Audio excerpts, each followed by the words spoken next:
sa inyo guys, no? So, ay, gabi. So, mayara wala kamo nga mga bulbul sa kilikili. Of course, mayara siguro, ano? Halos magkalabanan sa akin. Pero, kung gusto mo makuha ang inyong mga bulbul sa kilikili, may gina-recommenda ko sa inyo nga products, ang hair removal cream, no? So maayo sa bagnos mo lang. Bagnos mo mo lang. Mga 10 minutes makuha mo na siya, kumbaga ano mo lang, pahidan mo lang sa tissue or bayo, mahukas ang imong kilikili. Bulbul sa kilikili. So, ano, pwede maninigali sa ano? Pwede maninigali sa inyong mga sabots.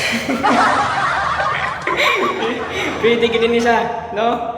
So, any balahibols, hindi nyo ini gamiton, hindi lang sa itsura, no? Kay may side effect yun isa sa mga itsura ta. So, mayara siguro nga kung gamiton tayo ni sa itsura ta, may posible nga matubuan kita pimples, punggod or ano dira, no? So, i-recommend na sa inyo ang hair removal cream, no? Muna na. So, mayari kung mayari niya nga side effect nga pero sabi masakit. Mayara nga kakabasan ka o kung may habas ka. Mayara sa nga dala. Pagkatapos mo sini matapos mo sini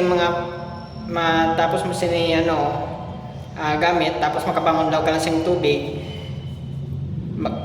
Magtulog ka na or maglakad ka na. Gamitan butang mo sini sang tender and smooth, no? Smooth. Pwede gini ni bisan sa din sa kilikili, sa mga balahibo sa tiil, pwede gini ni sa. So dugay sa magtubo, no? Dugay sa magtubo kag muna na. Thank you. Bulbul sa sa idal.